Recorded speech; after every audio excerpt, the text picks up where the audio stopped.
Ma'asyiral muslimin rahimani wa rahimakumullah. Kisah ini terdapat dalam surat Al-A'raf, di mana Allah Subhanahu wa taala menyebutkan pada ayat 175 sampai 176. Kisah yang menakjubkan yang banyak pelajaran di dalamnya. Ma'asyiral muslimin rahimani wa rahimakumullah. Kisah ini mengajarkan kepada kita tentang al-istiqamah ala din. Istiqamah di dalam memegang agama kita ini. Kemarin kita sudah menyebutkan tentang kisah Ashabul Ukhdud. Bagaimana orang-orang yang memperjuangkan al-haq, kebenaran, tidak lepas daripada ujian. Akan tapi ikhwatu fiddin yang dimuliakan Allah Azza wa Jal, kisah ini terbalik. Kalau kisah Ashabul Ukhdud, betul-betul mereka mempertahankan keimanan sampai Allah menjemput ajal mereka. Tapi kisah ini ikhwatu fiddin justru terbalik, di mana pelakunya tidak sanggup mempertahankan akidahnya, sehingga dia menjadi orang yang paling sesat, bahkan orang yang paling celaka. Kisah ini disebut dalam Al-Quran dengan kisah Bal'am ibn Ba'urah. Siapa dia? Bal'am ibn Ba'urah, kisah di zaman Bani Israel. Bal'am ibn Ba'urah ikhwatu fiddin yang dimuliakan Allah Azza wa Jal, dia masih keturunan Nabi Lut alaihi salatu wassalam. Lut ibn Haran ibn Azar. Berarti Lut di sini adalah keponakan Nabi Ibrahim. Ibrahim itu putra daripada Azar. Lah Azar ini memiliki putra namanya Haran. Dan dari Haran ini lahir Nabiullah Lut alaihi salatu wassalam. Jadi Lut adalah keponakan Ibrahim, ya. Dan ma'ruf kisah Lut tentang bagaimana Allah menghancurkan negeri Sodom. Lah dari keturunan Lut alaihi salatu wassalam lahirlah ulama besar Bani Israel. Bahkan dikatakan dia adalah ulama yang paling cerdas dari kalangan Bani Israel, namanya Bal'am ibn Ba'urah. Ma'asyiral muslimin rahimani wa rahimakumullah. Bal'am ibn Ba'urah ikhwatu fiddin yang dimuliakan Allah Azza wa Jal, dia hidup di negeri yang memiliki atau penduduknya Jabbarun. Jadi orang-orangnya itu adalah orang-orang yang sombong. Para pejabatnya adalah pejabat-pejabat yang sombong, yang congkak. Bal'am ibn Ba'urah hidup di negeri seperti itu, yakni di Syam, di daerah Kanaan. Lah ketika orang-orang Kan'aniyun ini mendengar bahwa Nabi Musa alaihi salatu wassalam, di sini diketahui bahwa kisah Bal'am bin Ba'urah ini terjadi di zaman Nabi Musa, sama dengan kisah kemarin. Kisah ini terjadi di zaman Nabiullah Musa alaihi salatu wassalam.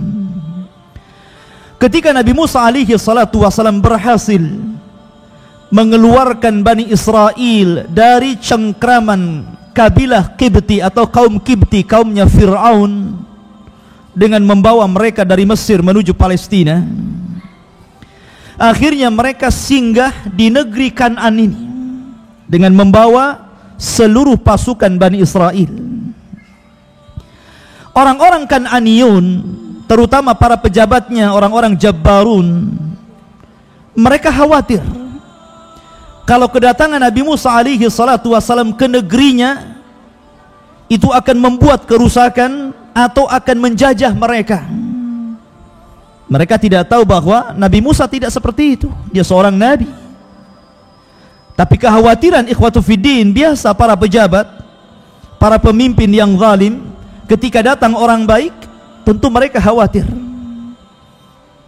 Seperti mungkin seluruh pejabat ini korup, tiba-tiba ada yang jujur, kan khawatir yang korup ini.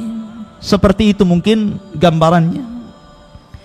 Jadi ketika Nabi Musa alaihi salatu wasalam singgah di satu gunung namanya Husban, kemudian mendirikan tenda bersama seluruh Bani Israel yang dibawa dari Mesir ke Palestina. Akhirnya orang-orang Jabbarun, orang-orang Kan'aniyun ini kekhawatirannya terhadap Musa dan pasukannya akan menjajah mereka.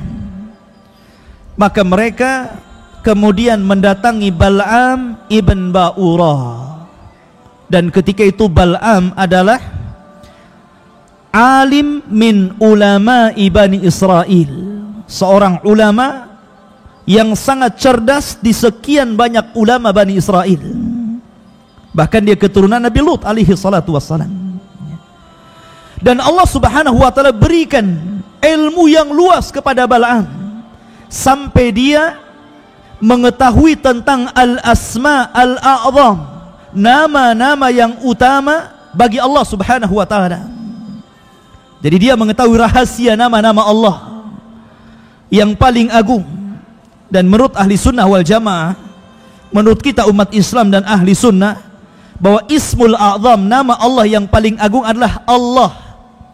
Ada juga yang mengatakan Hayyu, ada juga yang mengatakan Qayyum. Lah Bal'am ibn Ba'urah ikhwatu fiddin, dia menguasai rahasia nama-nama Allah subhanahu wa ta'ala. Sehingga dengan mengetahui nama-nama rahasia Allah, hampir seluruh doa-doa Bal'am tidak pernah ditolak Allah subhanahu wa ta'ala. Jadi kalau dia berdoa itu, dia langsung dikabulkan. Dan itu ma'ruf, sangat terkenal, bahwa Bal'am ini kalau berdoa kepada Allah azza wa jalla langsung dikabulkan doanya. Sehingga orang-orang Kan'aniyun, Jabbarun ini, mereka mendatangi Bal'am agar Bal'am berdoa kepada Allah untuk menghancurkan Musa dan Bani Israel. Lihat, ya. Jadi mereka orang-orang sombong ini, para pejabat Kan'aniyun ini, mereka datang kepada Bal'am agar Bal'am berdoa kepada Allah azza wa jal agar Allah menghancurkan Musa dan Bani Israel. Doa jelek, tuan. Ya kan? Datanglah mereka kepada Bal'am dan mengatakan tentang kekhawatiran mereka. Bal'am marah ketika itu. Bagaimana mungkin aku berdoa kepada seorang nabi? Dia tahu bahwa Musa seorang nabi. Bahkan bukan hanya seorang nabi, tapi juga rasul. Bahkan lebih daripada itu, Musa adalah kalimullah. Bahkan lebih daripada itu, Musa adalah ulul azmi minar rusul. Tidak mungkin saya berdoa kepada orang sebaik ini, gitu kan? Celaka saya kalau saya berdoa kepada orang sebaik ini. Tapi akhirnya orang-orang Jabbarun ini, orang-orang sombong ini terus mendekati Bal'am. Akhirnya mereka menawarkan kekayaan yang sangat besar, jabatan yang sangat tinggi. Kalau engkau menolong kami, apapun kehendak engkau wahai Bal'am, aku akan berikan. Kami akan berikan. Seberapa banyak kekayaan yang kau kehendaki, kami akan berikan. Pertama Bal'am menolak dan terus menolak, tidak mau. Mustahil saya mendoakan celaka bagi seorang nabi, ya kan? Akhirnya ikhwatu fiddin yang dimuliakan Allah azza wa jal, Bal'am ini terpengaruh oleh istrinya. Biasanya istri ini yang membawa pengaruh negatif. Suaminya sampai stroke gara-gara istrinya. Jadi istrinya ini yang kemudian terbayang-bayang, kalau dia memiliki kekayaan yang banyak, jabatan yang tinggi, tentu akan lebih dihormati lagi. Dia memilih dunia daripada akhirat. Akhirnya Bal'am pun terpengaruh dengan dunia, sehingga menanggalkan keulamaannya. Na'udzubillah. Inilah fitnahnya para ulama. Fitnahnya para ulama salah satunya adalah apa? Dengan kekayaan, dengan pangkat dan jabatan. Makanya Allah mengatakan wala tashtaru bi ayatillahi samanan qalila. Janganlah kalian menjual ayat-ayat Allah dengan harga yang murah.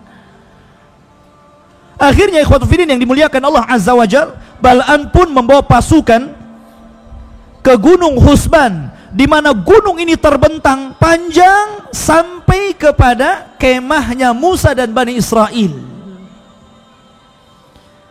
mulailah Bal'am berdoa kepada Allah subhanahu wa ta'ala. Faya subhanallah ikhwan, tidak mungkin seorang nabi akan didoakan kecelakaan dan langsung celaka.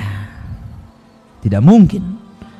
Nabi memiliki para malaikat yang menjaganya, sehingga niat Bal'am ini adalah niat yang buruk. Allah tidak mengijabah doanya. Setiap kali dia berdoa kepada Allah tentang kecelakaan kepada Musa dan Bani Israel, kecelakaan itu justru menimpa kaumnya Kan'an. Setiap dia berdoa kebaikan untuk umatnya Kan'an, kebaikan itu justru kepada Musa dan Bani Israel. Lidahnya kepleset-pleset, ya. Jadi setiap dia berdoa kepada Allah subhanahu wa ta'ala, ya Allah hancurkan, mestinya dia ngomong Musa, hancurkan Kan'an. Dia susah ngomong Musa dan Bani Israel itu, kepleset-kepleset lidahnya, ya. Sehingga para pemimpin Kan'an ini mengatakan, wailaka ya Bal'am, celaka engkau Bal'am. Mestinya engkau berdoa kecelakaan kepada Musa, kenapa kau berdoa kecelakaan untuk kami? Ya. Mestinya engkau berdoa keselamatan untuk kami, kau berikan kepada Musa dan kaumnya. Apa-apaan kau Bal'am? Allah subhanahu wa ta'ala tidak mengizinkan doanya. Terus kepleset terus ngomongnya. Akhirnya ikhwatu fiddin yang dimuliakan Allah azza wa jalla, ini menunjukkan apa? Khasirat dunya wal akhirah. Bal'am ini rugi, sudah dunia rugi, akhirat rugi. Dia mendoakan kecelakaan kepada Musa alaihi salatu wassalam, ikhwan. Akhirnya Bal'am pun karena tidak manjur doanya, tidak diijabah oleh Allah subhanahu wa ta'ala, kadang dia sudah mendapatkan kekayaan yang banyak kan gitu, akhirnya dia membuat makar terhadap Bani Israel, pengikut Musa alaihi salatu wassalam. Dengan cara apa? Inilah hancurnya Bani Israel. Salah satu fitnah terbesar Bani Israel, inilah fitnahnya. Dan fitnah ini juga melanda kepada kita kaum muslimin. Maka Bal'am mengatakan bahwa cara ini tidak bagus, kita buat cara lain.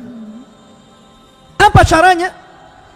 Maka Bal'am mengatakan, utuslah wanita-wanita kalian, gadis-gadis kalian, dandani mereka dengan dandanan yang cantik, kirim mereka dengan barang-barang dagangan, kemudian berpura-puralah untuk berjual beli, jualah dagangan itu kepada Bani Israel dan kaumnya Musa.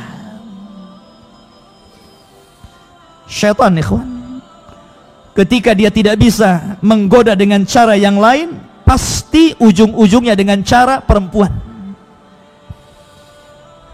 Makanya dahulu seorang misionaris, dia mengatakan bahwa untuk menghancurkan Islam tidak perlu mengarahkan rudal kepada mereka, tidak perlu mengarahkan senjata-senjata canggih kepada mereka. Kirimkan kepada mereka biduan-biduan wanita dan minuman-minuman keras, cukup menghancurkan mereka tanpa harus berlelah dan berletih. Syaitan, ikhwan.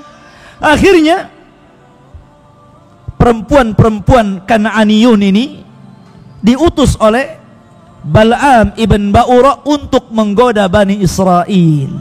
Ikhwatu fiddin, yang namanya pelarian, Musa kan pelarian bersama Bani Israel dari kejaran Fir'aun. Tentu orang-orang pelarian ini yang lebih banyak selamat kaum laki-laki, jarang kaum wanita, karena kaum wanita tidak memiliki tenaga seperti kekuatan laki-laki, sehingga kebanyakan mereka laki-laki dan sedikit wanita. Apalagi mereka sudah berbulan-bulan, bahkan sudah waktu yang lama gitu kan, berpindah dari Mesir dan berjalan cukup jauh. Ketika melihat gadis-gadis cantik, tentu akan berbeda kondisinya. Ini godaan ikhwatu fiddin yang dimuliakan Allah azza wa jalla. Maka akhirnya wanita-wanita ini pun pura-pura jual beli dan sambil menggoda umatnya Musa alaihi salatu wassalam. Ada seorang wanita putra daripada pejabat Kan'an ini, yang memang sudah ditugasi oleh Bal'am untuk menggoda Musa alaihi salatu wassalam. Tapi dia kan tidak kenal Musa. Dari sekian orang yang dibawa Musa itu, Musa yang mana tidak tahu. Ya kan? Akhirnya dia pun menggoda salah satu pemimpin dari 12 pemimpin yang merupakan orang-orang pilihan Musa alaihi salatu wassalam. Jadi Musa itu memiliki orang pilihan 12 pemimpin. Inilah yang dibawa oleh Musa alaihi salatu wassalam untuk masing-masing 12 ini membawa kabilahnya masing-masing. Akhirnya ada salah satu pemimpin dari 12 pemimpin ini, bawahan Musa, tergoda dengan kecantikan putri Kan'an ini. Akhirnya karena dia sudah tergoda dengan wanita tersebut, dibawalah wanita itu ke hadapan Musa dan mengatakan, "Ya Musa, apakah kalau aku bawa wanita itu engkau akan melarang kami?" Kata Musa, "Ya, Allah mengharamkan, tidak boleh melakukan perzinahan." Ya. Maka dia mengatakan, "Sungguh apa yang kau katakan sebelumnya sudah aku tebak, pasti engkau akan mengatakan seperti itu. Tapi aku tidak akan mendengar ucapan." Maka dibawalah wanita ini ke kemahnya, kemudian melakukan perzinahan fahisyah, perzinahan kekejian. Akhirnya ikhwatu fillah yang dimuliakan Allah Azza wa Jalla, dengan sebab perzinahan yang dilakukan Bani Israel, Allah Subhanahu wa taala turunkan azab kepada mereka. Ada yang mengatakan Allah turunkan taun, penyakit taun. Ada juga yang mengatakan bahwa Allah berikan azab kepada mereka, kebingungan yang luar biasa. Mereka tidak bisa keluar dari daerah itu. Setiap mereka hendak keluar dari daerah itu, kembali lagi ke situ. Keluar kembali lagi ke situ dalam cukup waktu yang cukup lama. Mereka kebingungan, tidak tahu jalannya harus kemana. Mereka keluar dari daerah itu. Berhasil Bal'am ibn Ba'ur berhasil mengundang azab Allah kepada Bani Israel. Maka Nabi Musa alaihi salatu wassalam kebingungan ketika itu, ini ada apa? Apa gerangan yang terjadi? Akhirnya diberdoa kepada Allah Subhanahu wa taala. Jibril pun datang memberitahi Musa bahwa ini adalah perbuatan Bal'am ibn Ba'urah. Oh, kaget Musa. Kenapa? Karena nama Bal'am itu ma'ruf. Bukan hanya seorang saleh, ahli ibadah, tapi dia juga seorang alim min ulama Bani Israel. Seorang ulama besar. Bagaimana mungkin dia bisa melakukan seperti ini? Maka Allah Subhanahu wa taala kemudian mengabulkan permintaan Musa agar Allah mencabut seluruh pengetahuan Bal'am tentang rahasia nama-nama Allah yang a'zam, yang agung. Maka dicabutlah ilmu itu dari Bal'am. Maka Bal'am sekali lagi mengatakan, khasirtu dunya wal akhirah. Sungguh aku rugi dunia dan akhirat. Sudah membuat Musa terkena azab Allah Subhanahu wa taala. Tapi Bal'am terus mengikuti hawa nafsunya, bukan bertobat. Ya. Akhirnya ikhwatu fiddin, ada salah seorang pemimpin yang lain dari pemimpin 12 ini marah karena tahu sebabnya. Dia mengambil tombak, kemudian datang ke kemah salah satu pemimpin yang sedang berzina. Ketika sedang berzina, na'udzubillah, maka tombak itu ditusukkan seperti sate, ditusukkan kepada punggung wanita itu dan tembus kepada laki-lakinya. Akhirnya tombak itu dibawa, ikhwatu fiddin, dibawa seperti ini, sementara terpanggang dalam tombak itu laki-laki dan wanita yang sedang berzina.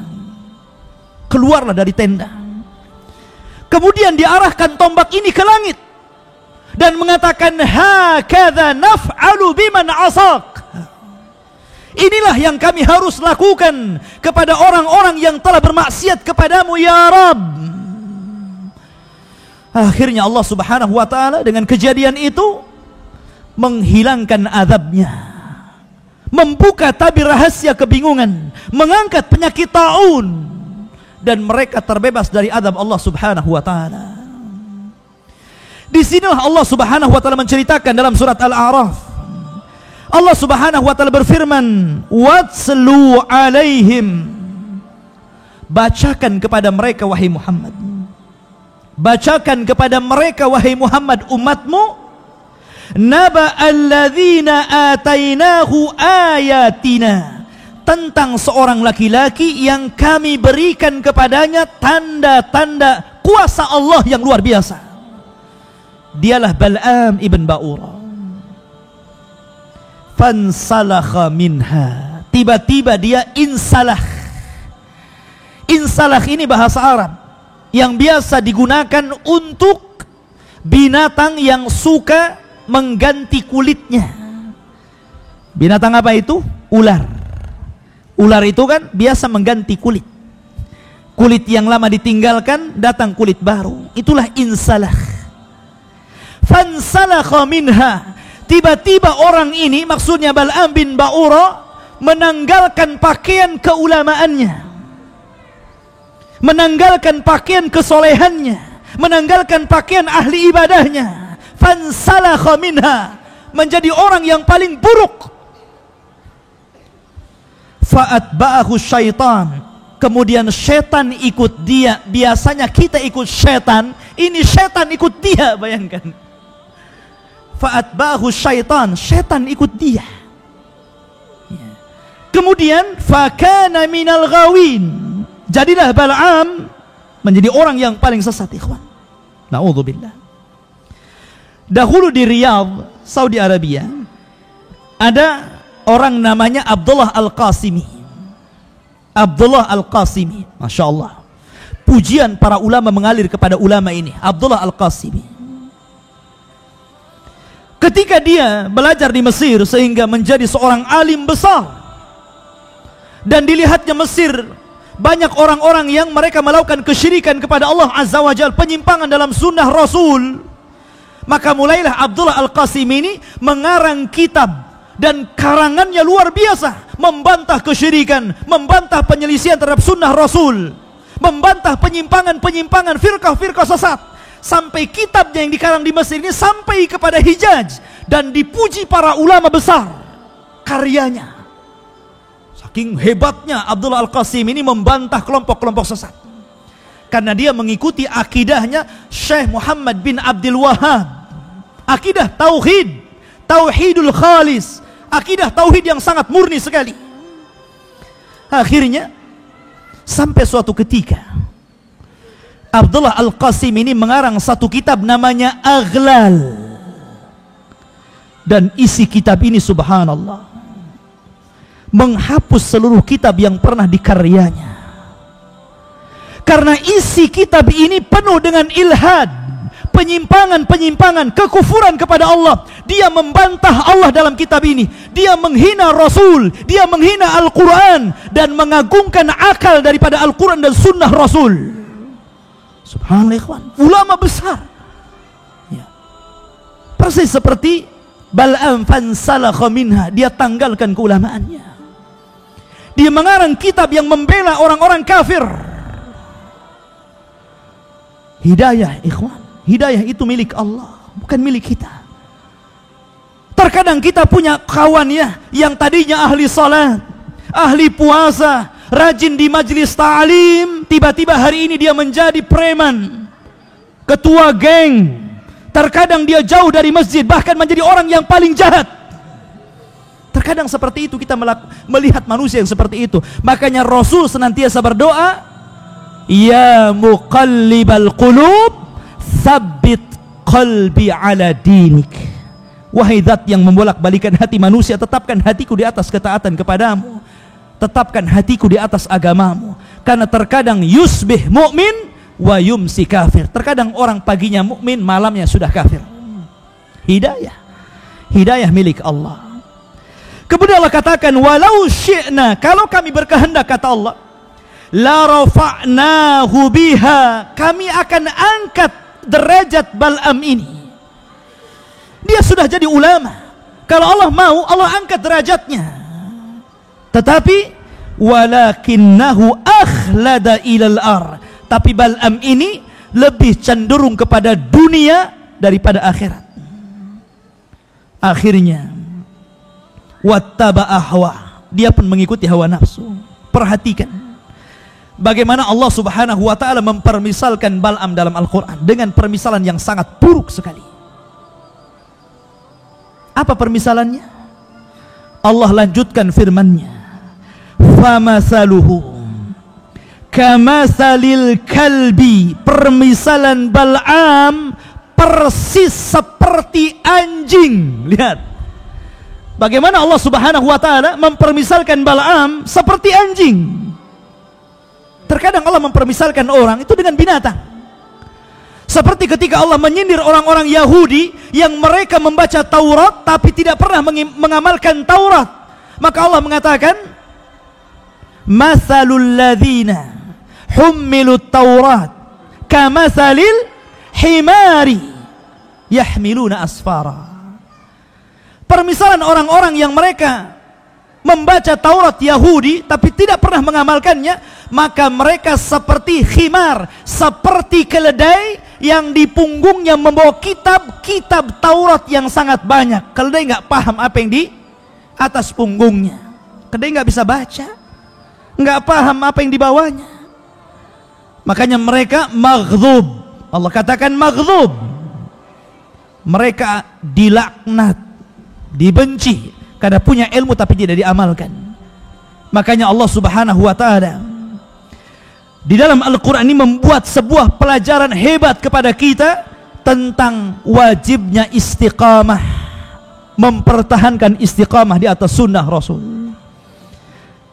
Kemudian Allah Subhanahu wa taala melanjutkan, "In tahmil alaihi yalhas au tatrukhu yalhas." Anjing itu ikhwan, dia kan suka menjulurkan lidah. Engkau halau dia tetap menjulurkan lidah, engkau biarkan pun tetap menjulurkan lidahnya.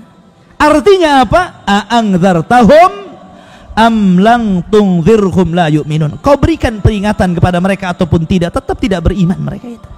Sudah peka. Ya. Maka Allah katakan, "Dzalika matsalul qaumil ladzina kadzdzabu biayatina."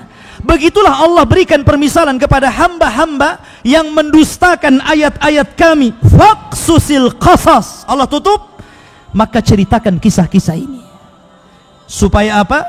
La'allahum yatafakkarun. Agar mereka mau berfikir. Karena kisah-kisah Al-Quran itu jundun min junudillah. Tentara-tentara Allah yang Allah kirim kepada kita umat manusia untuk membawa pesan-pesan supaya setiap kejadian kita ini ikhwatu fiddin mengaca kepada umat sebelum kita. Makanya Allah katakan bahwa kisah-kisah ini diceritakan kepada Rasul linusabbita bihi fuadak, agar kami menghibur hatimu wahai Muhammad. Mungkin ketika engkau berdakwah kepada umatmu tentang dakwah yang hak, kemudian umatmu menentang, maka begitulah Rasul-Rasul sebelum mereka ditentang. Atau ketika lamanya berdakwah, tidak juga umatnya mengijabah dakwah Rasul, begitu juga dia bisa mengaca bagaimana Nuh alaihi salatu wasallam berdakwah 950 tahun hanya mendapatkan 80 lebih pengikut saja. Ketika kita melihat bagaimana kecongkakan orang-orang sombong dan akibatnya, lihatlah Qarun, lihatlah Fir'aun, lihatlah Namrud. Fangduru akibatul mukadzibin. Lihatlah bagaimana akibat orang-orang yang mendustakan terhadap ayat-ayat Allah. Jadi dengan kisah-kisah ini kita bisa menghibur diri, ikhwan.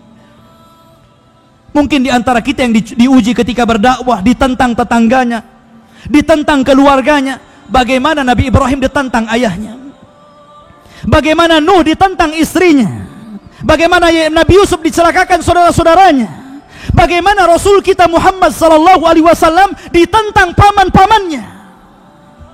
Kita bisa melihat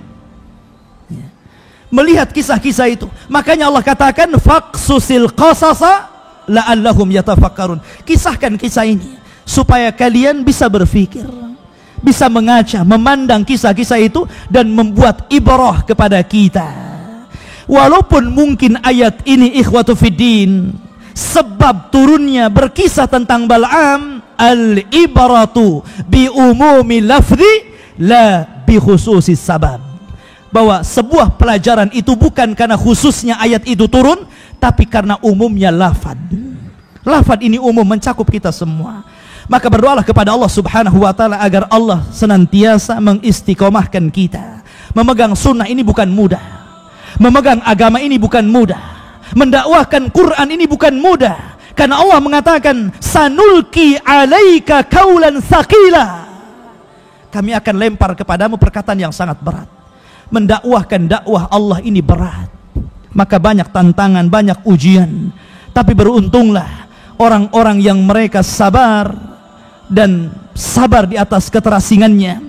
Fatuba lil ghuraba, kata Rasul. Beruntunglah orang-orang yang dianggap asing karena memperjuangkan agama Allah. Subhanakallah bihamdika asyhadu an la ilaha illa anta astaghfiruka wa atubu ilaik. Allahu ta'ala. Assalamualaikum warahmatullahi wabarakatuh.